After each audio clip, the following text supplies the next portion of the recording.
नमस्कार दोस्तों, मैं कुलदीप राणा। आज की हमारी इस घटना की शुरुआत होती है उत्तर प्रदेश के मेरठ जिले से। मेरठ जिले में एक चकमोरना नाम का गाँव पड़ता है और इसी चकमोरना गाँव में रहने वाली रीटा देवी। रीटा देवी जो किसी गाँव के अंदर अपनी एक कपड़ा बेचने की दुकान का काम किया करती थी। दुकान अच्छी खासी चलती थी।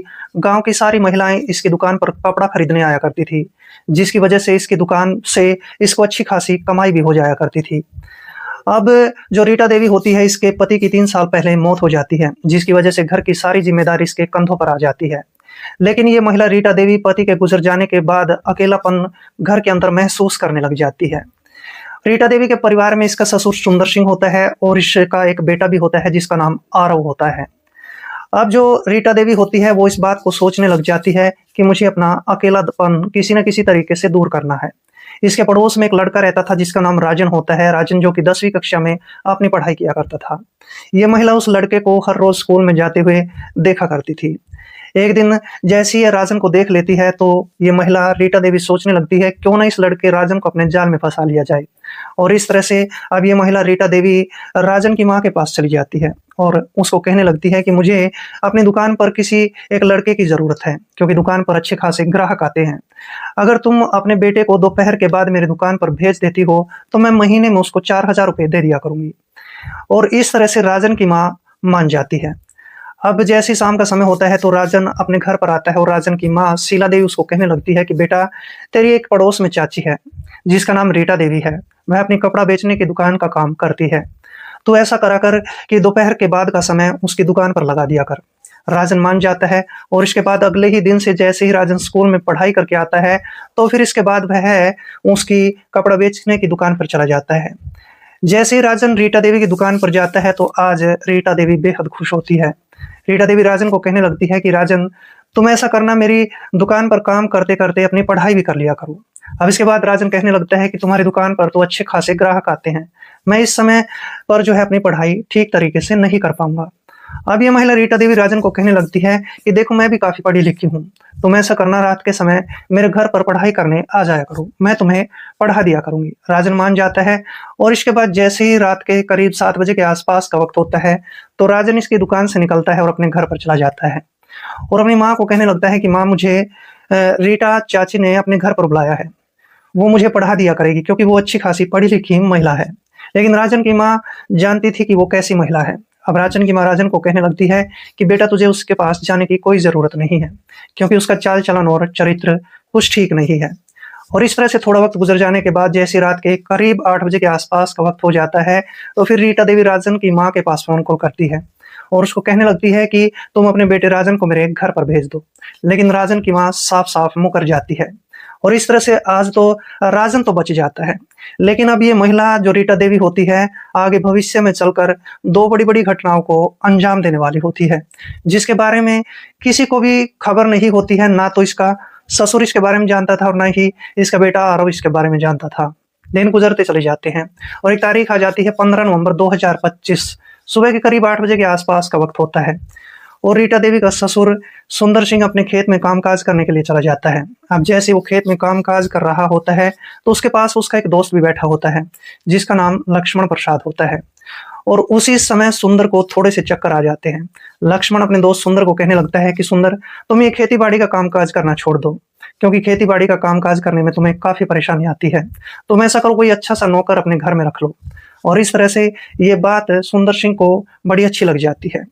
थोड़ी देर के बाद सुंदर सिंह अपने घर पर आता है। अपनी बहू रीटा देवी को कहने लगता है कि बहू, देखो, मैं अपने खेत के लिए एक अच्छा-सा नौकर रखना चाहता हूँ। अब जैसे नौकर की बात की जाती है तो रीटा देवी बेहद खुश हो जाती है। रीटा अपने ससुर सुंदर सिंह को कहने लगती है कि पिताजी, ये तो बहुत अच्छी बात है। अगर घर में नौकर रहेगा तो सारे काम ठीक-ठाक हो जाया करेंगे और वैसे भी तुम्हारी तबीयत कुछ ठीक नहीं रहती है। इस तरह से सुंदर सिंह उसी शाम गाँव के एक लड़के के पास चला जाता है और उस लड़के का नाम चरण सिंह होता है। चरण सिंह जो कि देखने में बड़ा ही हैंडसम नौजवान लड़का होता है। उम्र 26 साल के आसपास की होती है और चरण सिंह को सुंदर कहने लगता है कि देखो चरण सिंह, मैं अपने खेत के लिए जो है तुम्हें एक घर पर नौकर रखना चाहता हूँ। तुम खेत के सारे काम-काज कर लिया करना और मैं महीने में तुम्हें 16,000 रुपए दे दिया करूँगा। अब चरण सिंह को नौकरी की ज़रूरत होती है। चरण सिंह कहने लगता है कि ठीक है, मैं कल से ही तुम्हारे घर पर आ जाऊँगा। और इस तरह से अब ये चरण सिंह नाम का लड़का सुंदर सिंह के खेत में नौकरी का काम करना शुरू कर देता है। जैसे ही अगला दिन होता है तो सुबह के करीब 8 बजे के आसपास का वक्त होता है। चरण सिंह अब सुंदर सिंह के घर पर पहुंच जाता है, लेकिन सुंदर सिंह किसी जरूरी काम से बाहर गया हुआ था। और चरण सिंह जैसे ही इसके घर पे के दरवाजे पर दस्तक देता है, तो फिर सुंदर सिंह की जो बहू होती है रीटा देवी, वो घर का दरवाजा खोल देती है। और रीटा देवी देखती है कि उसके सामने उनका नौकर चरण सिंह खड़ा होता है। और फिर इसके बाद चरण सिंह को देखकर ये महिला गदगद हो जाती है। ये महिला सोचने लगती है कि ये लड़का तो बहुत ही हैंडसम और नौजवान है, ये हमारे खेतों में भी कामकाज कर लिया करेगा, और फिर इसके बाद इसी की वजह से मेरी भी सारी जरूरतें पूरी हो जाया करेगी। और जैसे ये ख्याल इस महिला के मन में आने लगते हैं, तो ये महिला कहने लगती है कि मेरे ससुर तो यहाँ पर नहीं है, लेकिन तुम घर के अंदर आ सकते हो। और इस तरह से चरण सिंह इसके घर के अंदर प्रवेश कर जाता है। और फिर इसके बाद ये महिला रीटा देवी चरण सिंह से बातचीत करना शुरू कर देती है।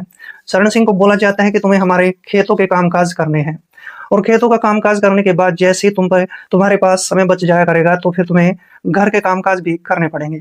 लेकिन चरण सिंह नहीं जानता था कि आगे चलकर भविष्य में ये महिला उसके साथ क्या करने वाली है। अब जैसे ही थोड़ा वक्त गुजर जाता है, तो इसके बाद सुंदर सिंह भी अपने घर पर आ जाता है। इसके बाद सुंदर सिंह चरण सिंह से मिलता है और चरण सिंह को सारे कामकाज समझा दिए जाते हैं।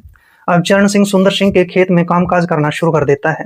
आखिरकार 15 दिनों का वक्त गुजर जाता है और एक तारीख आ जाती है, 1 दिसंबर 2025 का दिन। सुबह के करीब 8 बजे के आसपास का वक्त होता है। सुंदर सिंह अपनी बहू रीटा देवी को कहने लगता है कि मुझे 2 दिनों के लिए किसी जरूरी काम से बाहर जाना पड़ेगा, और मैं 2 दिन तक घर पर नहीं आ पाऊंगा। अब जैसे ये बात रीटा को बताई जाती है, तो रीटा देवी बेहद खुश हो जाती है। रीटा सोचने लगती है कि उसके पास अच्छे खासे 2 दिन हैं, और 2 दिन वह अपने नौकर के साथ अच्छे तरीके से गुजार सकती है। ऐसे ऐसे ख्याल रीटा देवी के मन में आने लग जाते हैं। और ये 2-4 बातें कहने के बाद सुंदर सिंह अपने घर से निकलकर अपने किसी जरूरी काम के लिए बाहर निकल जाता है। जैसे ही 15-20 मिनट का वक्त गुजरता है, तो फिर चरण सिंह नौकर घर पर आता है। घर का दरवाजा खटखटाया जाता है, और फिर रीटा देवी घर का दरवाजा खोल देती है। रीटा देखती है कि उसके घर के सामने उसका नौकर खड़ा होता है, और रीटा देवी अब इस नौकर को कहने लगती है कि देखो, मेरा ससुर आज मेरे घर में नहीं है, और मेरा बेटा भी बाहर खेलने के लिए गया है। तुम घर के अंदर आ जाओ, फिर मैं तुम्हें घर के सारे कामकाज समझा देती हूँ। और इस तरह से चरण सिंह इसके घर के अंदर चला जाता है। लेकिन जैसे चरण सिंह घर के अंदर प्रवेश करता है, तो यह महिला रीटा देवी अपने घर का दरवाजा बंद कर लेती है। घर का दरवाजा बंद करने के बाद उस लड़के चरण सिंह का हाथ पकड़ लेती है, और उसको कहने लगती है कि आज तुम्हें मेरे साथ वक्त गुजारना पड़ेगा। चरण सिंह कहने लगता है कि आप मेरी मालकिन हो, मैं ऐसा नहीं कर सकता हूँ। जैसे ही चरण सिंह इस बात से मुकर जाता है, तो ये महिला चरण सिंह को धमकी देने लगती है।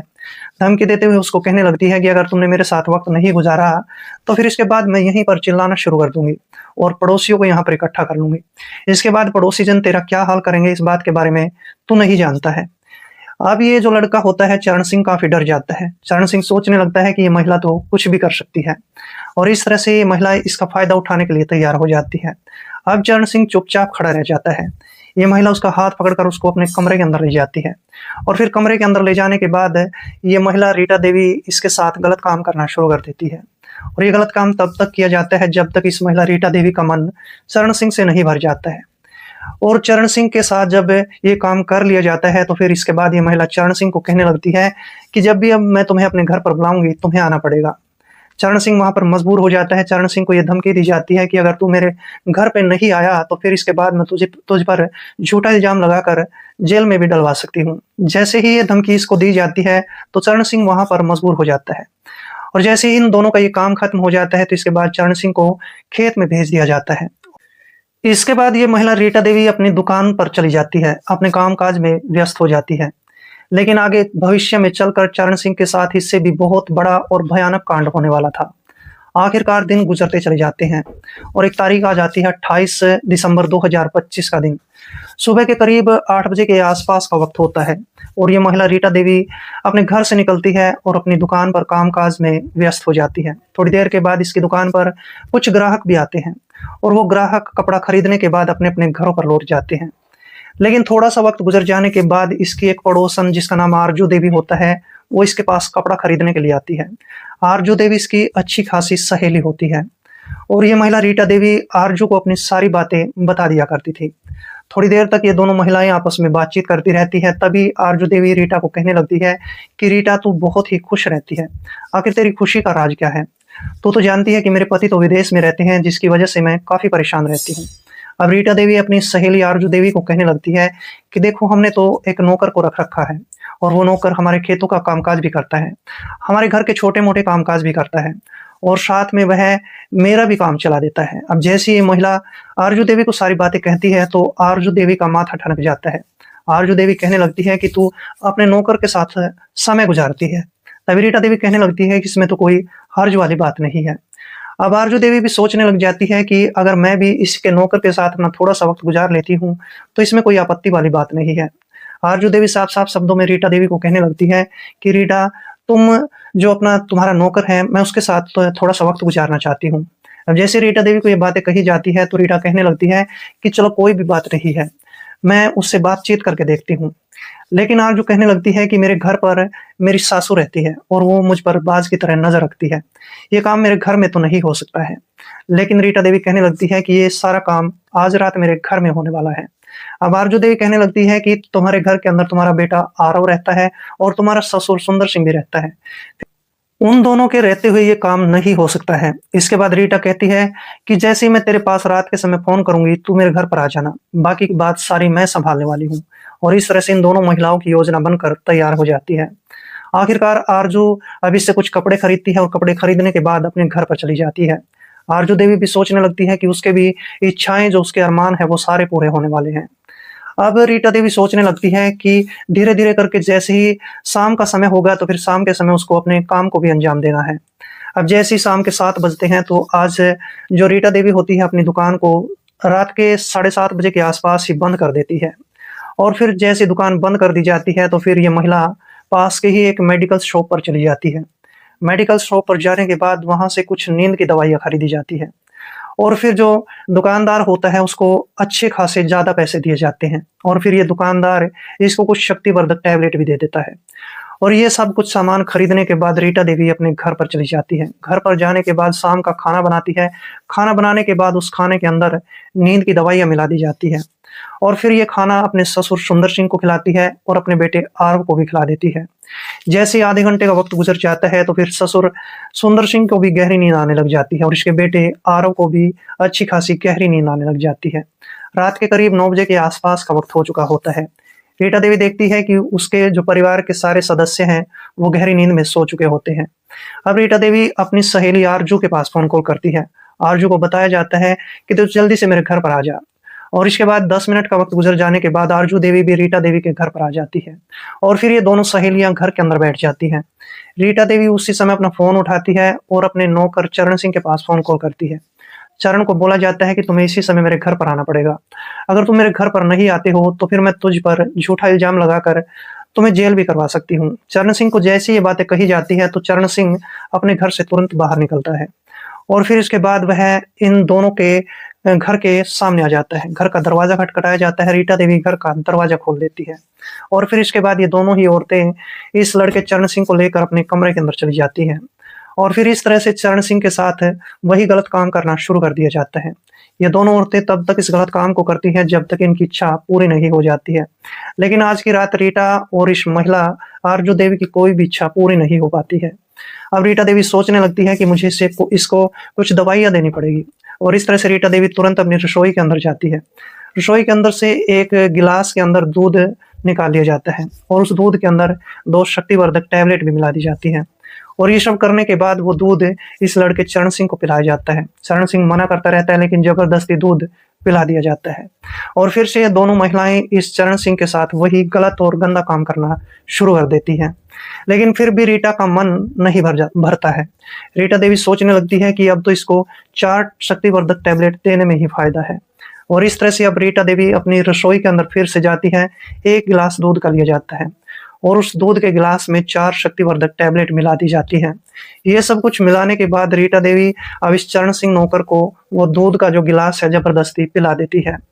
कम से कम 20 से 25 मिनट का वक्त गुजर जाता है और इतना वक्त गुजर जाने के बाद चरण सिंह को चक्कर आने शुरू हो जाते हैं। चरण सिंह की सांसें फूलने लग जाती हैं और देखते ही देखते चरण सिंह की तबीयत खराब होनी शुरू हो जाती है। दूसरी तरफ ये दोनों औरतें लगातार इस बात को देखती रहती हैं और थोड़ी देर के बाद जो चरण सिंह होता है, उसका जो शरीर होता है वो काम करना बंद कर देता है और फिर जैसे ही ये महिलाएं इस चरण सिंह को ऐसी आपत्तिजनक स्थिति में देखती हैं, तो सोचने पर मजबूर हो जाती है कि आखिर इस लड़के के साथ क्या हो गया है। इसके बाद रीटा देवी और आरजू देवी दोनों इसके हाथ पैर को हिलाकर देखती है, लेकिन लड़के चरण सिंह के हाथ पैर नहीं हिलते हैं। अब दोनों औरतें इस बात को सोच लेती हैं कि शायद लड़का मर चुका है या अपना दम तोड़ चुका है, और वास्तव में हुआ भी यही होता है। अब जैसे ये दोनों औरतें इस मृत शरीर को यानी चरण सिंह के मृत शरीर को अपने बेड पर पड़ा देखती हैं, तो इनके होश उड़ जाते हैं, इनके तोते उड़ जाते हैं। ये दोनों औरतें सोचने पर मजबूर हो जाती हैं कि आखिर इसकी लाश का क्या किया जाए, और इस तरह से रीटा देवी आरजू को कहने लगती है कि आरजू आज रात ही इसकी लाश को ठिकाने लगाना पड़ेगा। इस तरह से दोनों औरतें वहां पर बैठकर प्लान बनाना शुरू कर देती है। उसी समय ये रीटा देवी अपने घर में कोई धारदार हथियार देखना शुरू कर देती है, और इसके हाथ के अंदर एक धारदार हथियार आ जाता है। उस धारदार हथियार के साथ चरण सिंह की लाश के टुकड़े कर लिए जाते हैं। चरण सिंह की लाश के टुकड़े करने के बाद इसकी लाश को 2 बोरियों में भर लिया जाता है, और ये सब काम करने के बाद जो रीटा देवी होती है वो आरजू को कहने लगती है कि देखो, हमारे घर के अंदर मोटरसाइकिल भी खड़ी हुई है और पास में साइकिल भी खड़ी हुई है, लेकिन मोटरसाइकिल मुझे चलानी नहीं आती है। हम दोनों ऐसा करते हैं, इसकी लाश को साइकिल पर रखकर तालाब के किनारे पर ले जाते हैं और इसकी लाश के टुकड़ों को तालाब के अंदर फेंक कर आते हैं। इस तरह से दोनों ही औरतें अब इसकी लाश के टुकड़ों को साइकिल पर रख लेती हैं। साइकिल पर रखने के बाद ये दोनों औरतें ही साइकिल को लेकर तालाब की तरफ जाना शुरू कर देती हैं। जैसे थोड़ी दूरी तय कर ली जाती है, तो उसी बीच गांव का एक किसान अपने खेतों की तरफ से लौट रहा होता है। उस किसान का नाम सूरज होता है, और सूरज की नज़र जैसे इन दोनों औरतों पर पड़ती है, तो सूरज ये सोचने पर मजबूर हो जाता है कि आखिर ये दोनों औरतें रात के अंधेरे में साइकिल पर क्या ले जा रही है। सूरज इन दोनों महिलाओं के पास आ जाता है। सूरज इन दोनों महिलाओं को पूछने लगता है कि तुम इस समय साइकिल पर क्या ले जा रही हो। अब जैसे सूरज इन दोनों महिलाओं से सवाल जवाब कर रहा होता है, तो ये दोनों महिलाएं डर जाती हैं। इन दोनों महिलाओं के माथे पर पसीना आने लग जाता है, और जब सूरज कुमार इस साइकिल पर अपनी टॉर्च मारता है, तो फिर सूरज कुमार के होश उड़ जाते हैं। सूरज कुमार देखता है कि साइकिल पर कुछ बोरी के अंदर रखा हुआ था, और उस बोरी के अंदर से खून की कुछ बूंदें टपक रही होती हैं, और फिर खून की बूंदों को देखकर सूरज घबरा जाता है। सूरज चिल्लाना शुरू कर देता है, शोर मचाना शुरू कर देता है। शोर मचाकर चिल्लाकर पड़ोसियों को जमा कर लेता है, और जैसे पड़ोसी जन सूरज के पास आते हैं, तो सूरज कहने लगता है कि ये दोनों औरतें इन बोरियों के अंदर कुछ ले जा रही होती हैं। और फिर इसके बाद पड़ोसी जन इन महिलाओं को वहीं पर पकड़ लेते हैं, और जब बोरियों को खोलकर देखा जाता है, तो पड़ोसी जनों की भी आंखें फटी की फटी रह जाती हैं। इसके बाद सूरज कुमार खुद से ही नजदीकी पुलिस स्टेशन के अंदर फोन कॉल करता है। करीब आधे पौने घंटे के बाद मौके पर पुलिस पहुंच जाती है, और इसके बाद पुलिस चरण सिंह के लाश के टुकड़ों को बरामद करती है, और फिर इन दोनों महिलाओं को मौके पर गिरफ्तार कर लिया जाता है। दोनों महिलाओं को गिरफ्तार करने के बाद पुलिस स्टेशन में ले जाया जाता है, और जब महिला पुलिस दरोगा इन दोनों महिलाओं की खूब जमकर पिटाई करती है, तो फिर इसके बाद ये दोनों औरतें तोते की तरह बोलना शुरू कर देती है। रीटा देवी और साथ में आरजू देवी, ये दोनों अपनी पूरी पोल पट्टी पुलिस के सामने खोलना शुरू कर देती है। रीटा देवी कहने लगती है कि हमने अपने नौकर के साथ बहुत गलत काम किया था, और फिर जैसे ही वो हमारी सारी इच्छाओं को पूरा नहीं कर पाता है, तो फिर उसको हमने कुछ टैबलेट खिला दी थी, जिसकी वजह से मौके पर उसकी मौत हो जाती है। और फिर उसकी लाश को दफनाने के लिए हम तालाब की तरफ जा रहे थे, तभी पड़ोसी सूरज ने हमें देख लिया। और इस तरह से जैसे ये दोनों औरतें अपना पूरा जुर्म कबूल कर लेती हैं, तो फिर पुलिस इन दोनों के खिलाफ कानूनी कार्रवाई करने के लिए मजबूर हो जाती है। इसके बाद पुलिस रीटा देवी और आरजू देवी के खिलाफ चार्जशीट दायर कर लेती है, लेकिन ये बात भविष्य घर में छिपी है कि आखिरकार जज साहब इन दोनों महिलाओं को क्या सजा सुनाने वाले हैं। और इस तरह से इन दोनों औरतों ने एक भोले भाले नौकर की जान तक ले ली थी। दोस्तों, इस पूरे घटनाक्रम को सुनाने का मेरा उद्देश्य किसी का दिल दुखाना नहीं था, बल्कि आपको जागरूक करना था, आपको सावधान करना था। तो मिलते हैं दोस्तों किसी ऐसे घटनाक्रम के साथ, तब तक के लिए दोस्तों जय हिंद, वंदे मातरम।